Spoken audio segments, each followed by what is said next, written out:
tahimik na ulit ang buhay namin ng anak ko. Hayaan niyo pa ako makasama ng mas matagal pa ang anak ko. Wala nang magawa si Renz nang bigyan siya ng ultimatum ng kanyang abogado kung gusto niyang makulong or papayag siyang i-admit siya sa mental institution.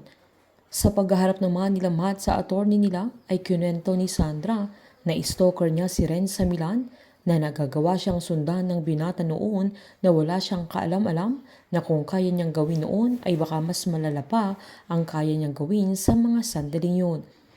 Habang takot pa rin si Rose na inaalala niya na baka napahamak na sila ni Sandra kung hindi dumating si Matt sa araw na yun, na baka tuluyan na siyang nakidnap ni Renz. Nagpabida naman si Christina na tignan nila ang positive side ng sitwasyon, na kung makulong man or ma-admit si Renz ay malilinis ang pangalan ni Matt pati ang kumpanya, na mapapatunayan ni Matt na self-defense ang ginawa niya para maprotektahan niya sila Sandra at Rose, na kung mangyayari yun ay panalo na sila. Habang nagpa-dinner naman sila Rose kasama sila Sandra at Gwen, maging ang mga kaibigan niya, at nanlibre si Sandra sa mismong restaurant niya na pangmayayaman, kaya napakasaya ng mga kaibigan ng mami niya. Habang kumakain naman si Renz sa kulungan ay nagdi-delusion na naman ang binata, kung saan naalala niya ang mga sandaling magkasama sila ni Rose sa Switzerland na masayang masaya, pero bigla siyang nanggigil nang maalala niya ang pangtatraidor ni Rose sa kanya. Sa likod ng ginawa ni Rose kay Renz ay mas nangingibabaw pa rin ang pagmamahal ng binata kay Rose. Walang makakahadlang sa binata upang ipaglaban niya ang kanyang karapatan na lagi niyang kliniklaim na si Rose ay para sa kanya. Habang hindi pa rin makapaniwala si Gwen na babalik na sila Jerry sa Switzerland, na wala na siyang makakasama sa Pinas. Agad namang sinabi ni Jerry na wag na siyang malungkot dahil lagi siyang mananatili sa puso at isipan ng binata, at may social media na pwede nilang gamitin para hindi nila masyadong mamiss ang isa't isa. Kilig na kilig naman ang mga kaibigan nila habang pinapanood silang nag-uusap.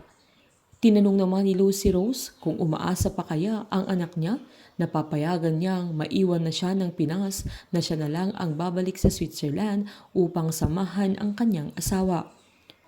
Pinaliwanag naman ni Rose na hindi madali sa isang magulang na malayo sa kanyang anak na kahit anong edad niya. Binahagi naman ni Sandra na sa experience niya bilang lumaking independent ay hindi biro at mahirap, pero binahagi niyang madami siyang natutunan, na mas naging matapang at matatag siya. Giniit naman ng mami niya na doon siya natutuwa na okay na si Sandra at lumaking isang mabuting anak.